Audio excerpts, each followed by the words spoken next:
tawang-tawa ako dito dahil hindi ko naintindihan in the first place bakit magsha-Sharon. Talaga bang ginagaya na ni Megastar yung mga ginagawa namin, including na kami dahil nga lalo na pag may party kami dito, talagang sinasabi namin wag mo munang mag-Sharon hangga't hindi darating ang mga bisita, lahat ng mga iniimbitahan dahil baka hindi magkasya nga yung pagkain.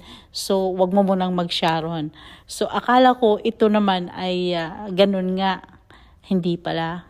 Napanood ko rin itong video na to together with Miel, yung anak niyang bunsong babae, na pinopromote nila itong life insurance.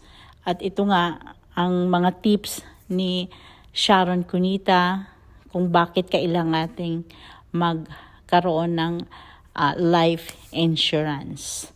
So, kanya-kanyang paniniwala lang yan at kanya-kanyang, syempre, paghandaan ang magiging kinabukasan mo. So, ito naintindihan ko na kung bakit, anong ibig sabihin sa video na ito. So guys, panoorin nyo si Sharon Cunita at mga tips para bakit kailangang magkaroon ng life insurance. It's so funny. Nakakatuwa. Oo. Do you also do that? Ay pagbabalik sa pero baliktad ako. Balutin nyo na to. Kung hindi sayang ang pagkain dito. Ay, doon na to. Baliktad. That's so nice. Yeah. Thank you very Thank much. you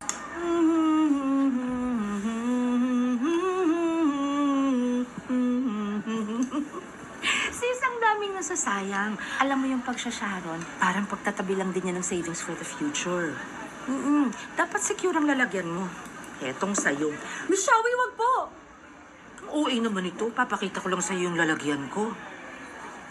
Tip number 1. Sa pagsasharon ng pagkain o ng savings, dapat dun ka sa trusted at sure na secure. Parang in life. Akala ko naman kung ano, Miss Shawi. Wait, what if plastic lang ang meron ako? No problem. Tip number 2. Pag plastic ang gamit, doblehin. Kuha lang ng kuha. Birthday mo ba to, Miss Shawi? Hindi. O diba, secure na secure pag doble ang plastic. Ganyan din ako sa pagsasharon for the future. Doble. Alam mo sis, we're not getting any younger, kaya dapat handa tayo. That's why I have both In Life Retire Assure para may buwanang pensyon sa pagtanda and In Life Resilience para wala nang utang-utang sa mga sis-mars pang high blood dahil sa bashers. Teka, critical illness ba yun?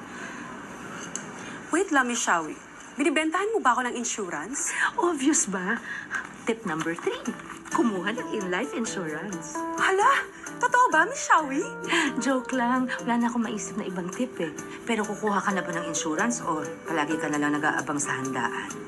Ay, teka nga pala. Si Miel nga pala and my other loves.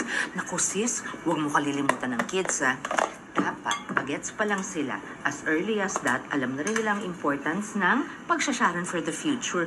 Kaya si Miel and my other loves, meron silang abundance plan from In Life para meron na silang their own allowance na pwedeng gamitin in the future para rin makaretire na ako.